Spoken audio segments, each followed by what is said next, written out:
Hey, Doug here with Hope 360. So in this video, I'm going to share with you in 4 points how to navigate family and friends after a divorce. It can be tricky after you get divorced with now your relationships with other people.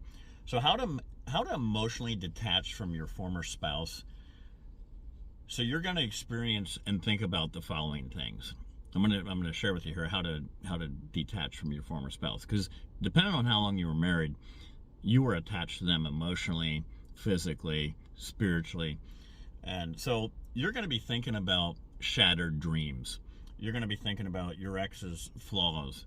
You're going to be thinking about the rejection of divorce and the expectations moving forward. You're going to be thinking about. So one of the things personally that I went through was I thought a lot about the shattered dreams, about us as a family going forward on vacation. My oldest was 10, so the kids were young. And I thought about holidays. I thought about when the kids go into high school and when they graduate and when we have grandkids, how we'd be together. And all those dreams were shattered. And so you need to replace those thoughts, because if you dwell on them too much, you're going to just be in a despair mode.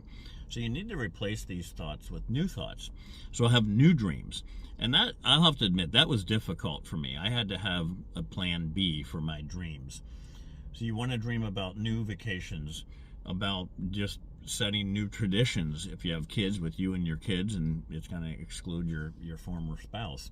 The other thing you might want to do too to replace these shattered dreams is to pick up a hobby or a new skill. You could learn how to play guitar, or you could start running. I ran a lot.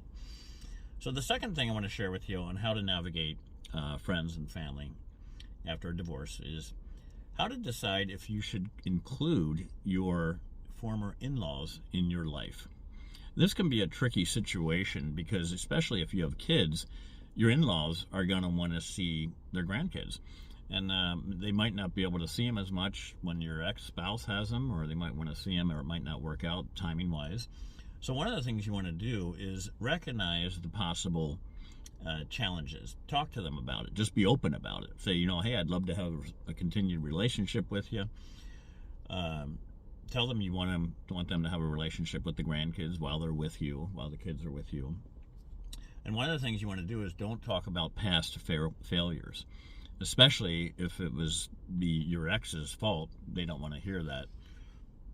Hey, if this has given value to you, will you do me a favor and like and subscribe? It helps the algorithm. It helps get these video series out to more people, so it can give them hope on how to get through divorce as well. So the third point on how to navigate family and friends after a divorce is how you and your former spouse can co-parent. So try to separate personal and parenting issues.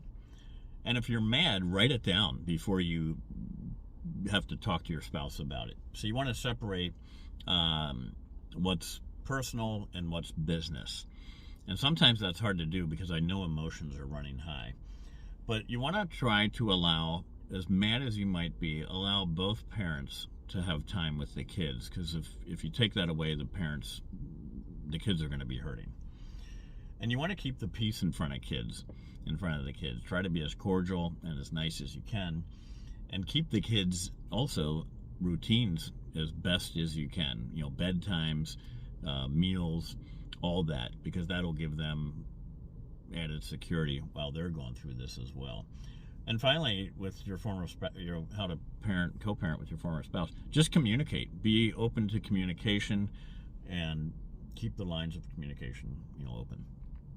The fourth and final point on how to navigate family and friends after your divorce is how to ease your friends' discomfort around you.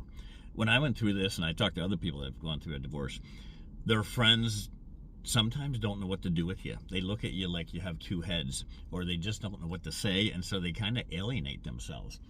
So one of the things you need to do is really just accept that relationships and friends will change. There's going to be some friendships that you're going to maybe lose, and you're just not going to be able to do anything about that.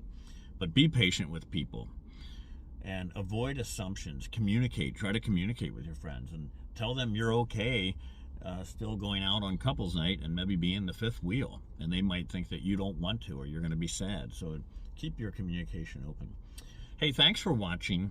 Watch my next video here on dealing with financial and legal issues after a divorce.